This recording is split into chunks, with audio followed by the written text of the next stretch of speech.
come back together.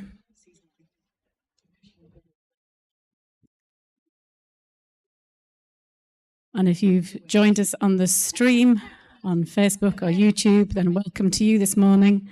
In a moment, I'm going to be handing over to Stuart, but just to let you know what we're going to be doing for the next couple of days. Sorry, people are just moving back to their seat because we've just been encouraging one another and prophesying over one another.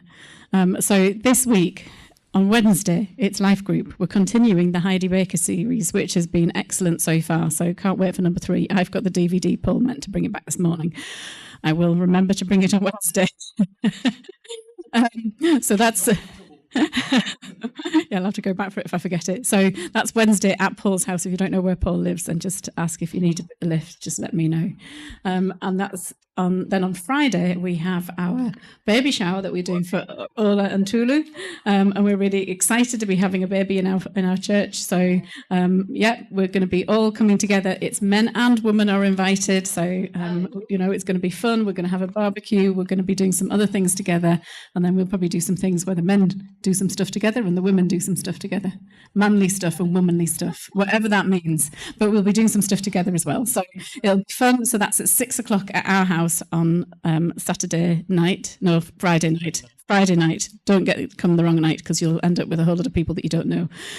So that's Friday night at 6 o'clock at our house, and it's going to be nice weather. And then on Sunday, next Sunday, we actually are gathering at our house again, and we're going to meet together and have a meal together. So on Friday, all the food is provided. You do not need to bring any food on Friday, okay? You just need to bring yourselves. On Sunday, you do need to bring some food, and there's a list, and it'll be on the prayer group, and I did send it in an email this week. But also...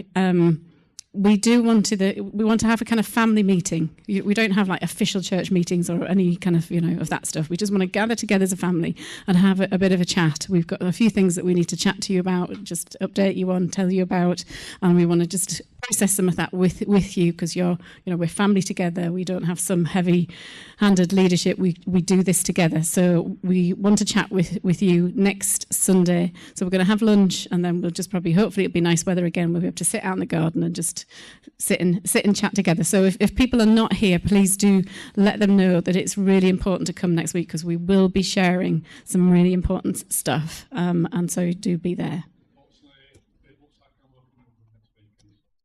Okay, you don't need to give us an apologies now. It's fine. Just, please do encourage people to come. It is one of those weeks. Don't think, oh, it's lunch, I can skip it. Think, no, this is something really, really important to be there for. So that's the next Sunday. Well, in fact, tell people who aren't here. If you know somebody's away this week, just remind them. And that'll be a bring and share, won't it? So we'll do some form of... I've done the list already. Oh, you've done the list. Okay, no, all right, I wasn't listening. Okay, sorry. I thought I needed a note. I know, that's words that no husband should ever mutter, is it? I wasn't listening, however true it might be. Thank you so much, Deborah. Yeah, that's great, thank you. Cool. Well, you were all very self-constrained. Liz said you could have as much wine as you want, and nobody wanted for more. I know many of us are driving, so, but I might just have a swig as I'm speaking. I've done that before, let's face it. For those of you who were here, thank you for that, yes. Yep. I think it was a couple of years ago when we were doing, you were all in groups, and I was like, oh, I'm thirsty, and there was a glass of wine there. So I just picked up the wine and drank it. It's like, oh dear. And only those who were watching closely thought it was hysterical, didn't they? Anyway. Cool. Still feels like there's a little bit of, yeah. What's going on? To me, it feels like there's still a few shackles around people. I just want you to. I don't know what's happened in your week, whether you've been hearing something or. One of the disciplines I have to put on is I listen to a lot of current affairs. So I have Times radio on virtually all the time if I'm in the house, and that can just get me into a loop of just hearing the news all the time. And that can get a bit heavy. So just do a little bit of shaking off. Yeah. Just stop. I just think from the week there's been stuff happening. It feels to me like there's just Yeah, Lord, we stand in your goodness as we've been singing and as we've been worshipping. Yeah, and we don't align ourselves with what the media would like us to believe. We're thankful for a media and for a free press, but we align ourselves with you. Yeah. I just keep getting these images of like shackles being broken and people stretching. So if you think that's for you, then just do a bit of stretching. Do a little bit of like just, yeah, I need to be loosened up. I need to be. Yeah. As ever, if you want to go and get a drink or something to eat, just go and help yourself and munch and drink away. Time to get everybody's favourite bit out of the way. Why? See, Deborah's laughing already. She knows how good they're going to be. She is hope incarnate, the joyful anticipation of good. Why is the fish choir rubbish? Why is the fish choir rubbish? Because you can't tune a fish. That's a real joke. The scales are wrong. The scales are on this one, aren't they? Yeah. Hey, who's doing the material here this morning? Do you know the guy who invented the door knocker was given a prize? He won an international prize. The guy who invented the door knocker. Do you know that? Yeah, he won the Nobel Prize. Nobel? Oh, gosh. I know sometimes you have to work the audience. It's not working this morning. Anyway. So, when I've been speaking, I've been sort of pursuing this theme, which in my mind, I don't know if I've said this overtly, has been like, how are we meant to be? You know, if we want to be this presence-centered, kingdom-seeking, not church-central, but kingdom-focused people who are out there in our workplaces, in our homes, in our streets, doing the business, you know, being the people who bring hope and release his atmosphere. What do we need to be like? What is it, if you like, that will mark us out as different? And of course that's, you know, knowing the truth and knowing who Jesus is, but what is it that we're meant to carry? I guess what I'm saying is you know, if somebody meets somebody from Celebrate Church, what is it that people would say about them? Yeah. Acceptance. Joy, love, I like all of that. Yeah. Freedom. Yeah. Yeah, I mean, that's some of the things I've been talking about, isn't it? I mean, when I started this, I talked about Paul and his consistent joy in circumstances, and what would it look like if we were joyful people? Because I've said, I don't know about you, but at the moment, you know, I meet lots of other churches and church leaders, and some of them I just feel like, just crack a smile. Do you know what I mean? It's like, you know, they seem to have partnered with so much. The news is bad, the world is bad, and then they walk around under a cloud. And, you know, there is a place and a position for biblical lament, absolutely. But we are meant to be joy bringers. That's right. You know, and then the last time I spoke about us not just having saving faith, but having the gift of faith. Faith that says this will work out. Whatever the circumstance, whatever the situation, if it isn't good, then it isn't done. Because God is good in all that he is and all that he does. So we're going to sort of keep on in that theme, if you like. What is it that makes us us? I'm not trying to make us into some exclusive tribe, but I'm simply saying what marks us out? What does it look like to be a presence-centered, kingdom-bringing member of Celebrate Church? I think we need to be joyful, not, you know, although we are told to be joyful in all circumstances, but we also, you know, we grieve with those who grieve, and we rejoice with those who rejoice. So we're wise, but in our very being joyful, being faithful. What else is it that I think I long for us to keep on? I'm not saying we're not doing these things, but I am saying I think there's more. I think there's more we can stir up. So another one that I want to stir up, and as ever, I want you to look at the Bible and have a think and sort of turn on your minds and your spirits. Not that you haven't already done that. We are a little bit imbalanced number-wise, so I want at least one person from this side to go to that side, possibly No, Pauline's over there, isn't she? Yeah, so at least one person from this side to go over there. Come on, somebody. So, I mean, possibly two. 1, 2, 3, 4. Yeah, okay, that'd be cool. Yeah. And you. Yeah. Yeah, go on. Yeah, go on. Go on. Cool. Because you are going to be looking at a passage or passages together and then telling me what you think they're about and what the link is. Okay. And the passages will come up on the screen. No. Ta-da! Okay, cool. So, you know what to do. Look them up. Have a chat with each other. As ever, one of the things I always like you to look at is what actually gets said. I mean, a little bit. What do you think there's a connection between this Old Testament passage and this New Testament passage? Okay, everybody all right with that? Yep. Okay. I'm going to nip off and use the facilities so you'll be able to see the screen because I won't be out of the way. Okay, so look at those verses.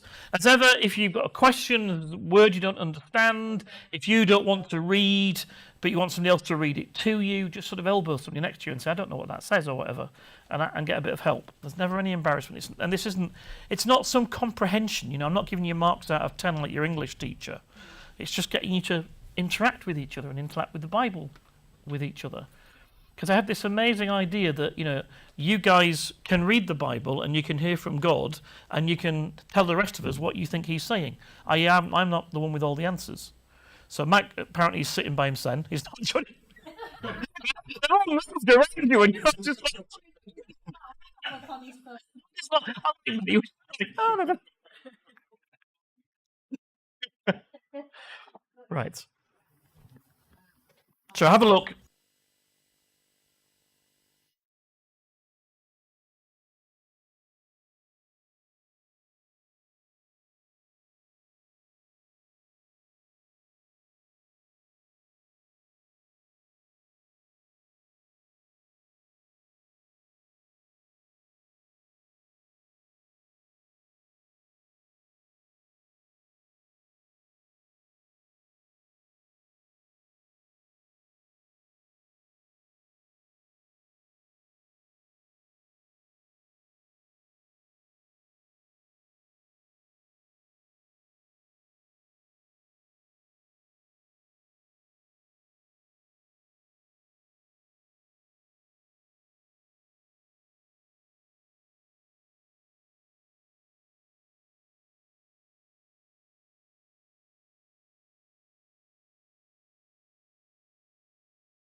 We feel like we've had enough time to talk to each other.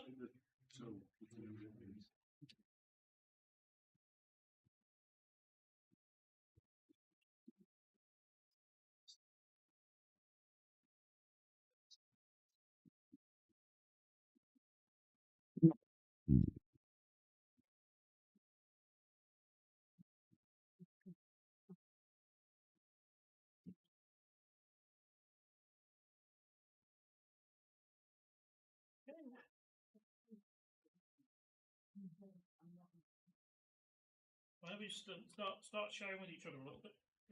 I'm trying to start sharing. What did you talk about in your groups?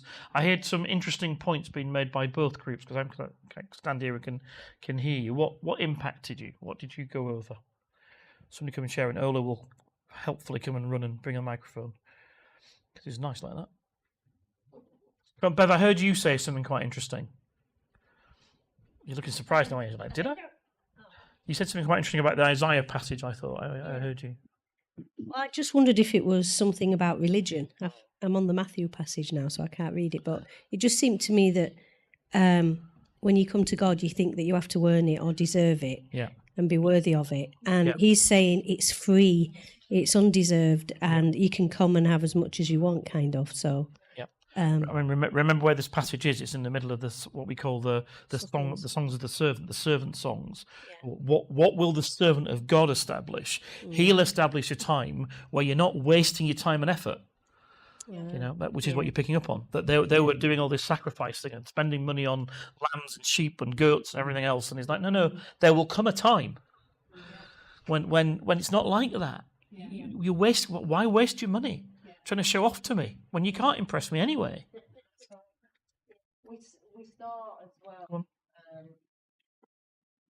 We saw as well that it was an invitation, absolutely, and a thirst for it, and as in with Matthew, it's also saying seek. Yep. So absolutely. It's us also participating in absolutely. that. It is.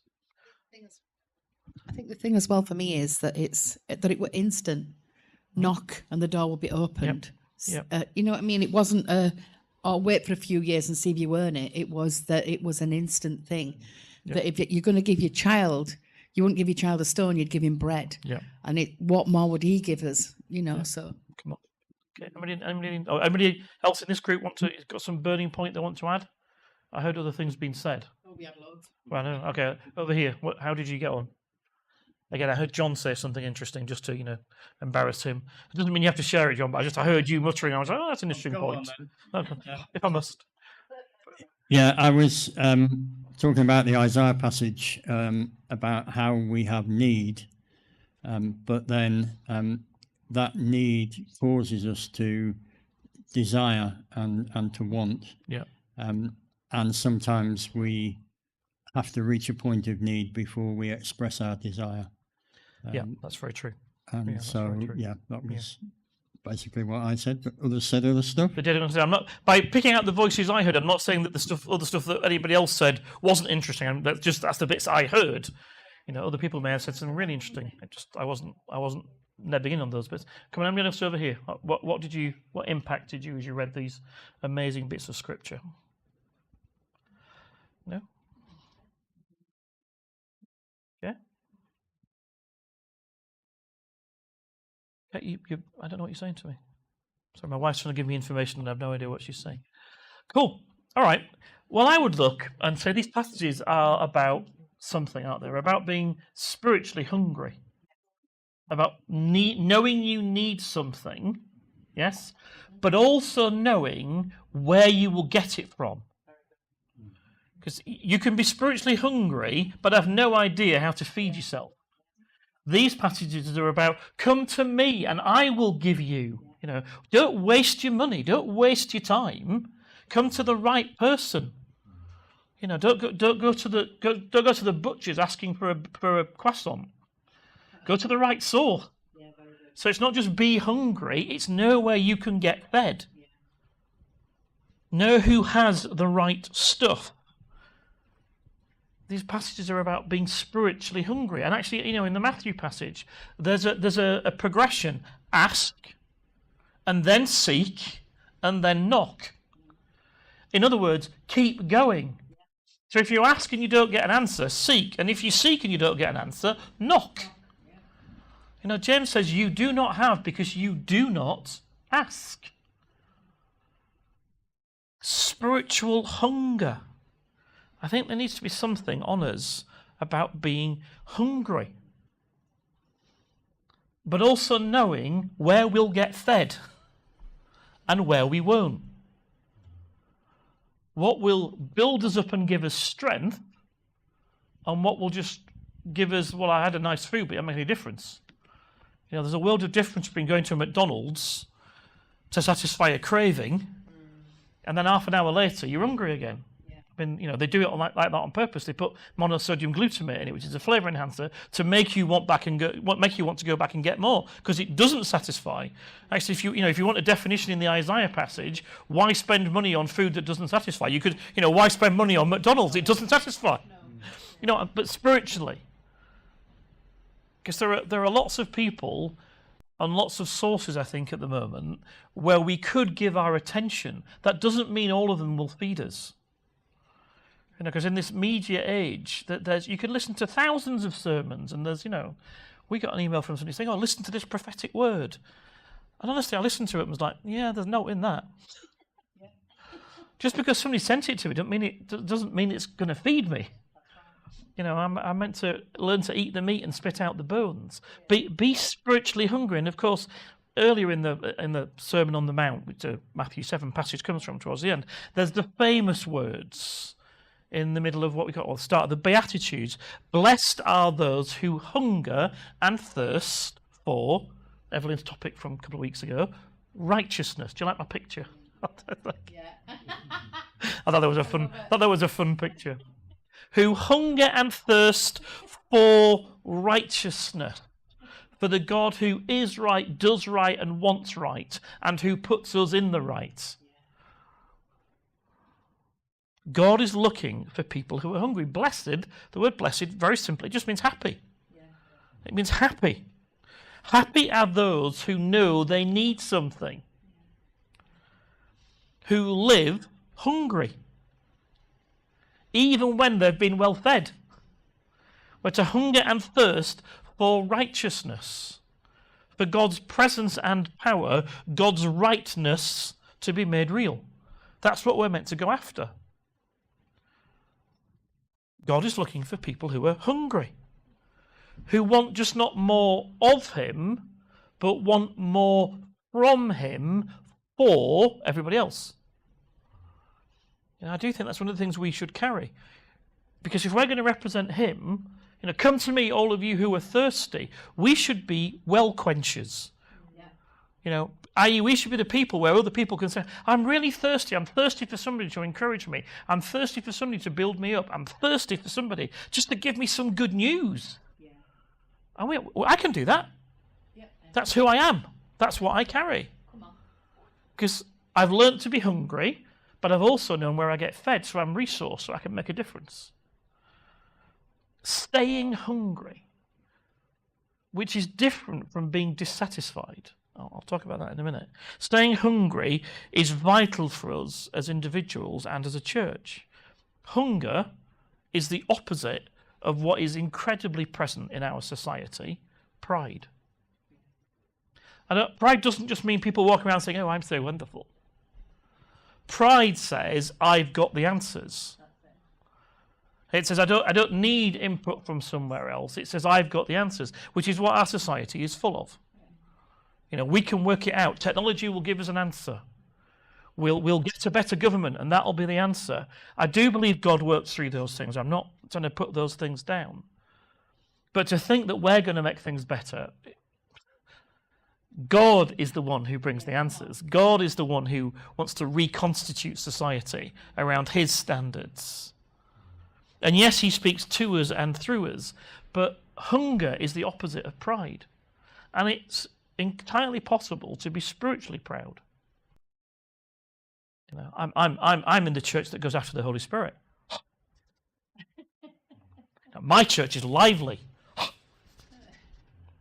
My church has discussion groups. Do you know what I'm saying there? Isn't it? And you come across that. I'm part of the biggest church in the city. Well, good for you. Sorry, that's a little bit bitter and twisted. But it's possible, isn't it, to be spiritually proud rather than spiritually desperate. You know, even within our stream. Oh, I pray for people and I see healing. Good, pray for more. You know, I gave a word to somebody in the shop. Brilliant. Give one to every shop that you walk past then. You know, don't settle. Hungry people know that they need him every day, and know that they need him to do more and be more than he has ever been before. Proverbs 15 verse 14, you can't talk about being hungry or indeed about getting the right answers without looking at Proverbs. Proverbs 15 verse 14 says this: a wise person is hungry for knowledge. Okay? A wise person is hungry for knowledge. What does a wise person do? I've often said, it's been one of my little definitions I've come up with myself. Wisdom answers that work. So how do you become a person that has answers that work? Well, you are hungry for knowledge. But knowledge isn't biblically in your head. It's about combining information with experience that changes not just what you know, but who you are. So being hungry for information and experience that changes who you are, not just what you know, makes you become a person who has answers that work. Yeah. Does that make sense? Yeah. Wanting a greater depth of connection with the Father, but also wanting to know more about him, equips us to be the people who have answers that work, who are wise.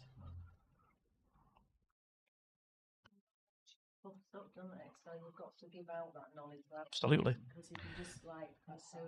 Come on. Well said, Deborah. You literally took the words right out of my mouth. Those two can be linked. No, absolutely. Brilliant. Yeah. Come on. She will be doing again in September. She doesn't know that yet, but I'm going to ask her. Anyway. Yeah. Pride can lead to you thinking you know things that you don't. And thinking you know things can make you proud. Staying in that position, and I have spent time with lots of very clever people. The college I went to in Oxford, we had this guy who was our principal, and I would go to lectures and tutorials in other colleges of Oxford, and people there would say, blimey, that Paul Fiddis, he's a bit bright, isn't he? I mean, not in my Yorkshire language, or but that was basically their thing. So in the middle of Oxford with all these clever people, the clever people would turn and say, blimey, your principal, he's a bit smart, Alec, isn't he? He's a bit clever. And he was incredibly clever. And he knew it. And he liked everybody else to know it. As did quite a lot of my tutors. I spent a lot of time with a lot of people who think they know a lot. And all it's done is stop them from knowing the one who really knows a lot. There's definitely a link, because hunger and humility are linked. The humble person knows they need more. A long time ago, early on in my Christian life, I read a book that still stirs people up, by a guy called David Shepherd, who was at that point the Bishop of Liverpool. The title, Bias to the Poor. And he was making what I believe is an absolutely truthful statement, and I stand by it. God is biased to the poor. And I mean that practically and physically. Those who have less are nearer to God's heart. I mean, those who struggle to put food on the table, those who are really struggling to pay their bills, good news at a time like this, they are close to God's heart. He cares for the orphan and the widow and the marginalised and the forgotten. He always has done and he always will. It doesn't mean you're not his favourite, but God can be this amazing thing. He can be completely biased and completely fair at the same time. He is biased to the poor, and I mean those who have less. But he's biased to people who know they have less and want more. Because humility and hunger are linked. Humility is it's not saying I'm nothing. It's saying I know I need more. Yeah. However good and big I am, I know I need more. Yeah. And Mary, in her what's called the Magnificat, the song of praise that she gives in response to Gabriel, when Gabriel comes and says, blessed are you. Think about that. Blessed are you, you 14-year-old unmarried girl. Yeah. And her response is not, you've got to be kidding, I'm off to hide. Her response is praise. And she clearly knows her scripture very well, not surprisingly, because she strings together lots of quotes from the Psalms. And I think actually somebody over here was making reference to it. Luke 1:53. He has filled who? The hungry with good things and sent the rich away with empty hands. He has sent the rich away with empty hands. He fills those who are hungry. Come to me, all of you who are thirsty. Not those who are content. Yeah. Come because you know you need something from the one who has the answers. Spiritual hunger that says, however much I've experienced, however much goodness I've seen, however many miracles I've seen, whatever great worship time I've had, there has to be more. I want to go deeper. I want to know more. I want to experience more. It's one of the joys, isn't it? Often when you meet baby Christians, ones who've only been Christians a couple of weeks, they can't get enough, can they? They're like their one-track minds. All they ever talk to you is the Bible passage they've read, or the person they talk to about faith, or what a wonderful time they had at church. And those of us who've been around a little bit longer, you can be like, oh, give it a break. They're carrying something, spiritual hunger. And we get... maturity is good, but if maturity means you lose hunger, then that's not maturity, that's just growing old. There's a world of difference between growing old spiritually and growing up spiritually. Growing up says, however much I've experienced, and I keep a catalogue, I've got a list of all the things I've seen God do. I hold on to his goodness. I hold on to all the times I've seen him do amazing things. There is more. There has got to be more. Maturity is developing the attitude that at the same time is able to say, I am completely content with who God is and what God has done, and I will stay thankful, while at the same time saying I want more. Because what you don't want to become is smug. God's done all these things. Isn't that nice? So it's a wisdom act, which again, going back to the Proverbs passage, about being able to hold on to what he has done and not let go of a single thing. And that requires effort. It requires you to keep a list, to remember, to write down, to ponder upon all the things he is and has done, while at the same time saying, that's amazing. And if he never does another thing and he never speaks another word and I never see another miracle, that is enough, as we were singing. But at the same time saying, and I want more. Because that's how you show you appreciate what you've got, isn't it? That's how you show you're a good steward, is you are totally appreciative while at the same time wanting more. Being spiritually hungry. Building up a bank of things of what we've seen God do and which we rejoice over and are delighted in, but also living with a burning passion. Come on, Lord, do it again. Amen. Come on. Let this be the place. Let this be the land. Let this be the time. Let we be the people. Come on. See, lots of people I know, and I've heard you doing it, have been talking about the amazing sermon that Bill Johnson preached a couple of weeks ago, 2 Sundays ago, which was, Benny died on the Wednesday and then he preached on the Sunday. Let alone how on earth do you get up and preach? If Liz died, you'd probably have to drag me out of a cave in 3 years' time. Bill gets up and speaks. I don't know the strength of love of Jesus that it requires to be able to do that, frankly, staggers me. You know, and before he said a word, I was watching the video, before he said a word, simply him getting up, I was like, this is why you are my father and this is my tribe. I don't need you to open your mouth. The fact that you were willing to get up and be able to, and I know I was right in what I thought you would say, that's enough to blow me away. You know, and if you haven't listened to it, listen to it. In fact, if you haven't listened to it 2 or 3 times, you haven't listened to it enough. Go through it again. That's what happens when you are hungry. When you live in joyous celebration of who God is, but you're able to say, but I saw that I have suffered this loss, and there needs to be more. There needs to be more. I've been praying for Bill and the family, as I'm sure many of us had, and I emailed Gabe Valenzuela, somebody who I've got a little bit of a connection with, because I don't know the rest of the family, but I know Gabe, and wrote. And I jokingly put on the end, I don't know if I want this to go on the recording. No, I won't. No. I'll tell you. If you want to know about that, tell me, and I'll tell you afterwards. Maybe you reacted with sadness or pain, quite rightly. I reacted partly by knowing that some people will use Benny's death to crow on and say, look what happens when you go on about God's healing, and God's brought you down to size, because that will be happening. Some people will have say that sort of thing. And hear me properly, this can come out, I said it to somebody else and they were like, well, that sounds a bit vindictive. I don't mean it vindictively. I want to rub their faces in the goodness of God.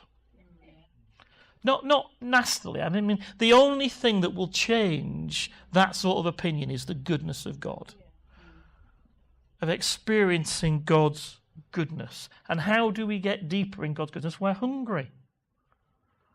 How do we have answers to those hard situations? Because I've already had people say to me, but Benny died. Yes, and we learn to live in mystery. And we stay hungry. No, absolutely not. Death is not the end anyway. God uses whatever he wants.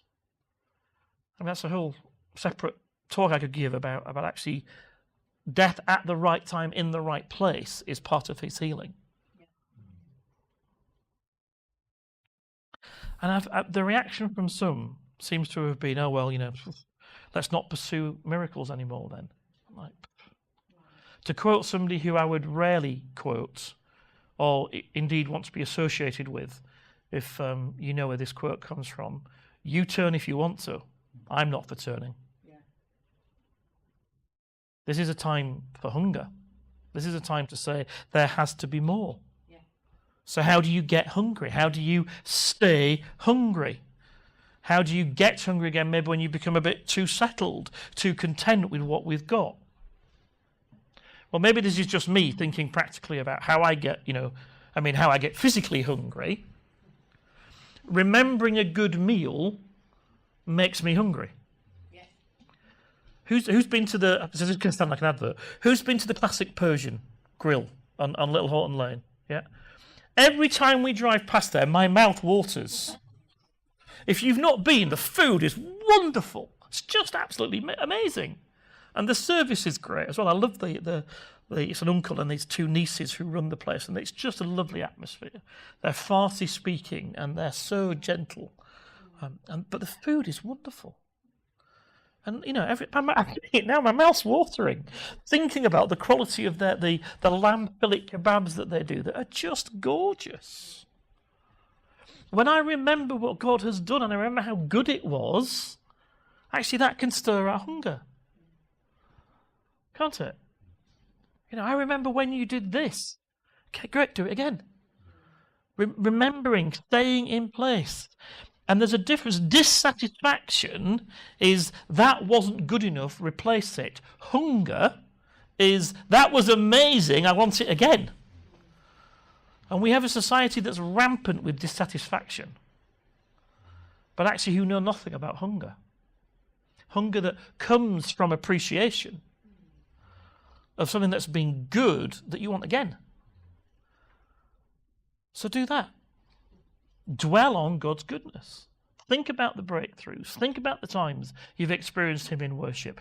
Keep them in your mind and your spirit and your heart, because that will make you hungry, as long as you've learned not to be smug or self-satisfied. You've learned these are gifts, and God in his goodness hasn't got to do something, but he will because of who he is. You get hungry, or certainly I get hungry, by remembering a good meal.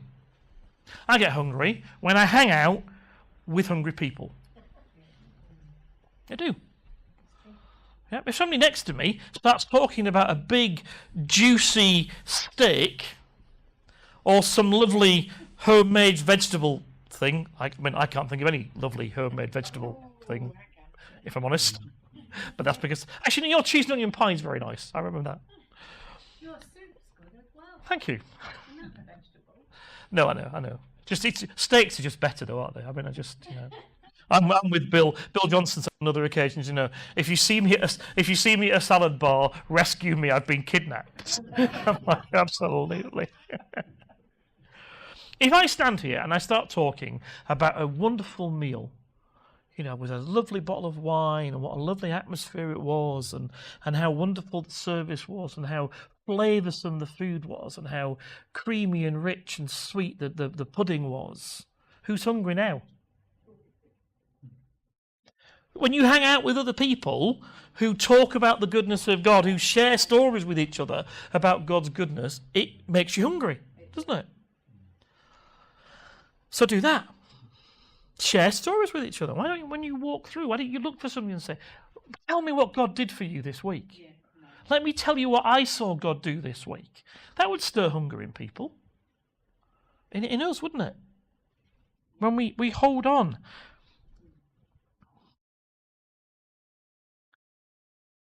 Hungry people keep looking for the places to get fed. Another thing that'll make you hungry, do something. We went yesterday, we were a bit like, I'm tired and everything else. And we had lunch, and it was a lovely lunch at the Cider Barn place outside Huddersfield. I should be able to contract this morning for all these food places, all the places that Liz and I go eat that I like. And I was like, that's really nice. And then we did a 6-mile walk. Guess what? By about 5:30, guess what I was? Hungry. Because I'd done something. Exercise, spiritual exercise, will make you hungry. Yep. There is nothing that drives me deeper into wanting a better and a closer, intimate connection with him than by seeing something that didn't bow the name to Jesus. When I pray for somebody and they don't get healed, I don't blame them, I don't blame me, and I don't blame him. What I do is say, there's got to be more then. I've got to get more. I am not enough like Jesus yet, because everybody who went to Jesus got what they needed. Yep. Right. When I go and do something, it makes me hungry. That's why, these weeks where we go like treasure hunting or celebration tunnels, that's not just because we can't think of a sermon to preach, it's because it's practicing what we're trying to preach. It's giving people opportunity to go and do something. Because when you do something, you get hungry. And I'm not trying to have a go, but I don't understand people who don't come to those. I don't. I'm not wagging the finger. That's not my nature or character. I'm simply saying, I think, why wouldn't you come to something like this? It's good to get hungry.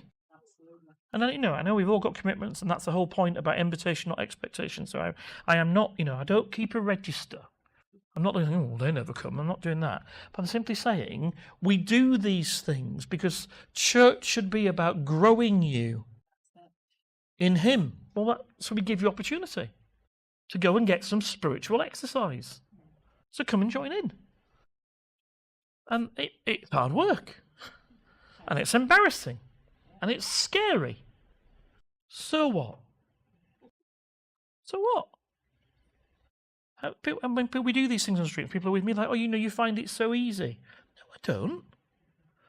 I'm just good at covering it up. Yep, that's right. I'm just more willing to make a fool of myself. Why? Because I want to go deeper. That's right. I want to have more to give away to other people. And the way that I will do that is by keeping on exercising. And, maybe you're all doing these things all the time, and that's amazing. And I suspect we all get a little bit complacent. When we put these things on to stir hunger. Come on, Lord, come and do more. Because we always say, I love us being together, and I love our worship, and I love the sense of presence. And a couple of weeks ago we did the prayer meeting, and the songs finished, and I didn't really say anything. And all of a sudden, people started praying and giving out words. And I was talking to Liz because she was in America at that point, and I thought, it was such a good day, such a good Sunday, when I didn't have to say anything, and people just, come on, that's what I want us to be as a church. Yeah. Where people, I don't want a permission-seeking attitude. Is it all right if I share a word? Share a word, come on. Yeah. This is a place where you are free. We want to hear you. We want to see. And we're all grown up enough to eat the meat and spit out the bones. Don't worry if you get it wrong. Come on. Because I want us to be a place where we're hungry. But a place where, because we're hungry, we've got, and because we've got, we give out. Who we don't just sit there and, I'm comfortable, I'm nice and well fed. No, we want to go and give out. And there's a massive clue and a hint actually to what some of the prayers were. And interestingly, Julie's picture. I mentioned to you Luke 1:53. He has fed those who are hungry and sent those who are rich away empty-handed. That's a quote from Psalm 107. Which I would recommend you reading. It says some amazing things, actually, about how God will make people hungry. Apparently I'm going already before my verse, thank you. He will make people hungry. He will make the land... I'll come back to that another point. Anyway, Psalm 107:35. He turns a desert into pools of water, a parched land into springs of water, and there he lets the hungry live. Wow. And they establish a town to live in.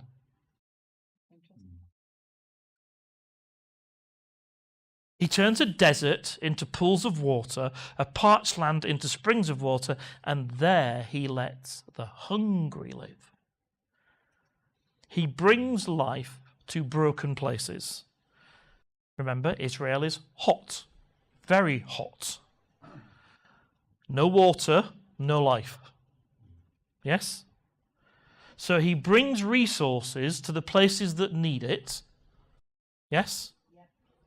He turns desert into pools of water, a parched land, and he lets the hungry live there. So he brings resources, and then he wants to bring hungry people into those places that have got where his presence is. Why? So they will establish a town to live in.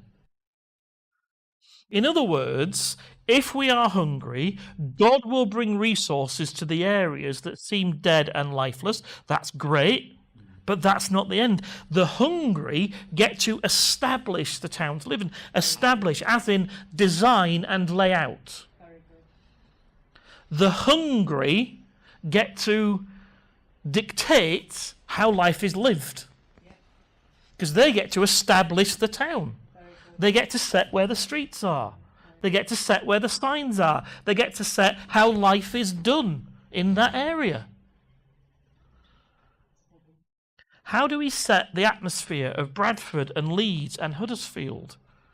How do we lay out how life should be lived? How do we bring God's righteousness? Hungry. Because hungry people get to establish the town. Well, I want to establish the town. Amen. I want life around me to be lived his way. Yeah, come on. And how do I get to do it? I get to do it by being hungry. Yeah. Because hungry people, God feeds. And those who think they've got the answer and they know the answers, he sends away.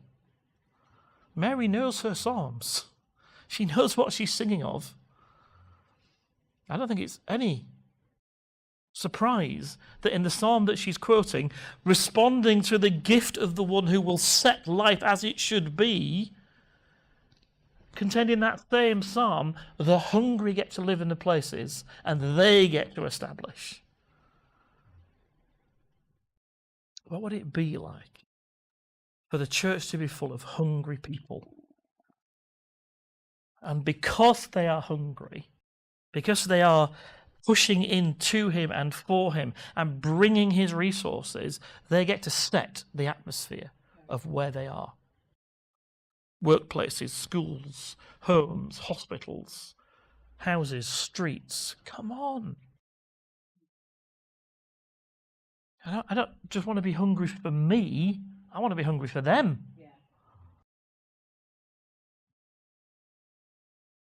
Being spiritually hungry, being able to hold on to being absolutely content with who God is and celebrate that, while at the same time saying, more Lord, stir it up in me, stir it up in me. And what would it be like? I would love people to come to me and say, do you know what, whenever I meet somebody from Celebrate, what amazes me is they're joyful and they're full of the goodness of God, and yet they're utterly wanting more. What would that be like? What would our reputation be like if that's what people thought about us? Let's stand.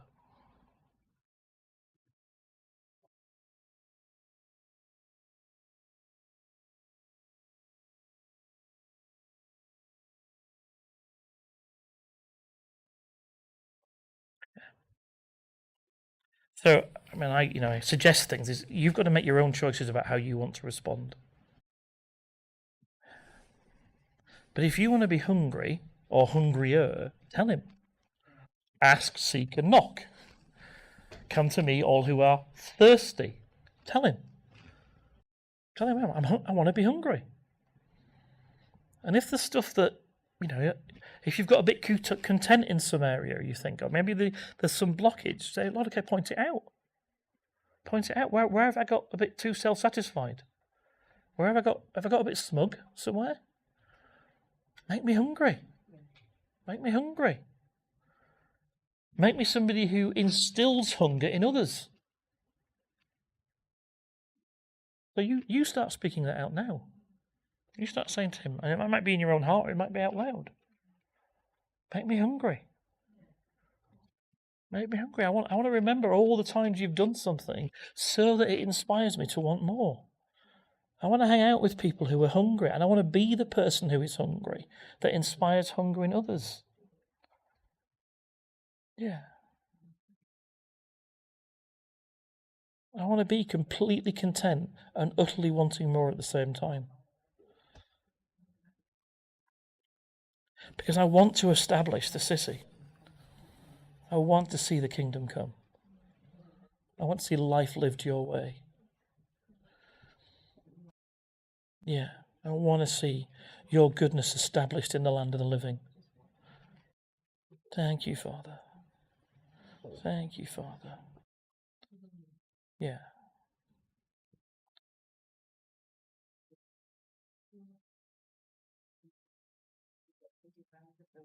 Come on, Lord. Come on. Come on. Stir us. Stir us. Yeah. Yeah, Lord. Make us people who are hungry. Hungry for you. Hungry for who you are. Hungry for what you do. So that we establish the town that we live in. In Jesus' name. Amen. Amen. As ever, if you've got a question, if you want ministry for something, we always want to go after physical healing. If there's some other breakthrough that you want somebody to partner with, you just get somebody next to you to pray for them, or come and talk